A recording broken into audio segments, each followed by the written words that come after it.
The Secret Wars Where No One Dies. Today we are going to be talking about Grey Zone tactics with the author of Grey Zone, The War Without Killing, Robin Sheeptowel, and over at La Scala in Milan, Major General Achibald Hangry of the British Army. Robin, Grey Zone tactics, very interesting thing. Could you take us through kind of what the book's about? What does that even mean, to the layman? What is a grey zone tactic? What is it? I was writing Grey Zone at a time where I had inner conflict in my life. Sorry to hear that. Yeah, I was constantly sort of having fights down the pub.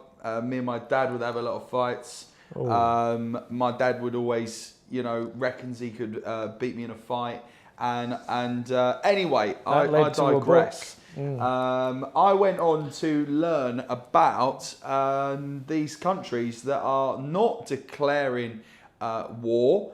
They are actually using non-violent tactics to essentially beat the other into a submission through just really cheesing the other country off.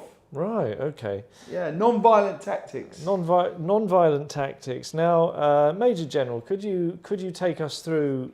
This is going on, I believe, extensively in the South China Sea between China and the Philippines. Is that the case? Yes, James, that's correct. They've already run several grey zone operations. There have been 0 casualties on either side, and that seems to be the way that warfare is heading. And this is all over, ostensibly, a couple of rocks. I mean, really not like valuable land or anything. It's quite right, James. On an old boat. This method of warfare, as I say, looks like it's going to be extrapolated outwards into our great British Army and Navy, and it appears that we will soon be following suit.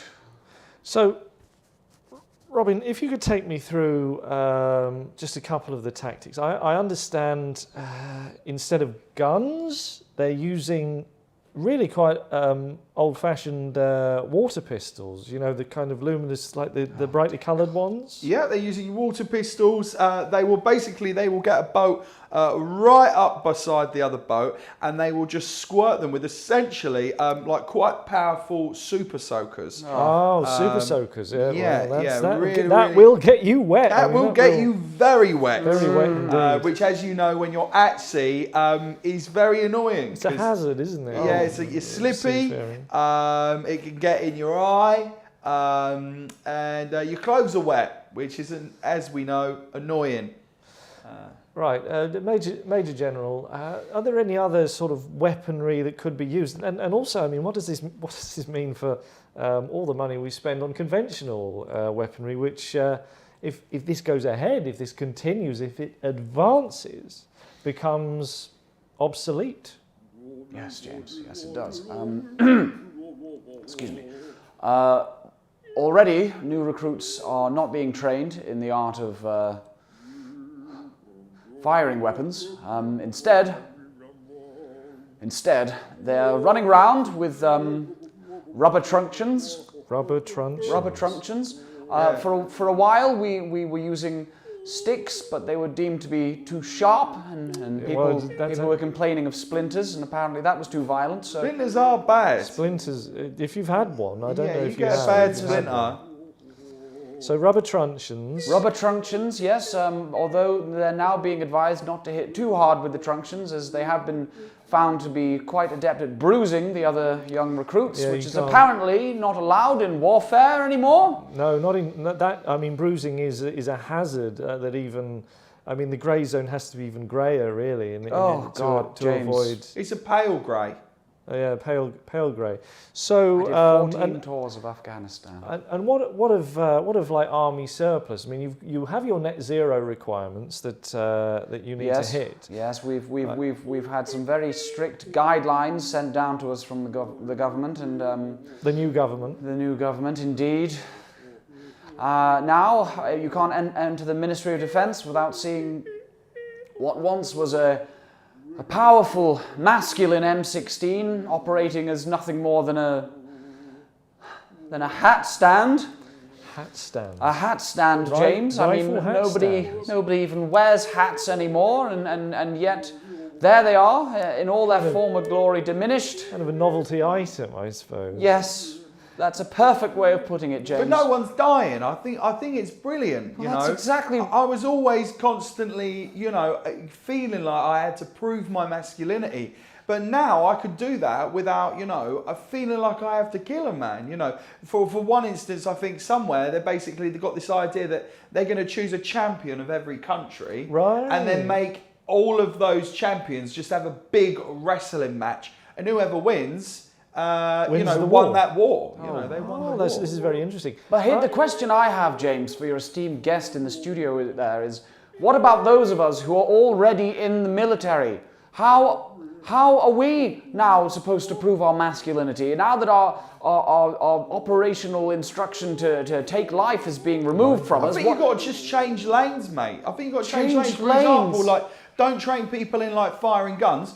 Train them in like Chinese burns. Well, actually, that one won't work. I think you need to be careful because they'll be very good at that. The Chinese will be very good at that. Very I've had some horrific reports from the front lines, James, of soldiers coming back with Chinese burned to the bone. Very nasty. Wow. Very nasty Chinese burn. Well, I mean, one of the things that could cheer you up, Major General, is, if you don't need to declare war on a country to take on grey zone tactics and harass them with rubber truncheons and water pistols, effectively, you're at war with everybody all the time. I mean, does that not, raise the spirits a little bit? You know what, James? I hadn't considered it that way. And yeah, you see, this is the thing. We could technically all of those rubbish countries that we have to be nice about, we don't really need. We're at war with all of them. We're at war with them. You see, it's not so bad, is it? I think the word war has changed now. You see, I write a big chapter about this in my book. Yeah. I think the word war has developed. It's kind of like how we used to say.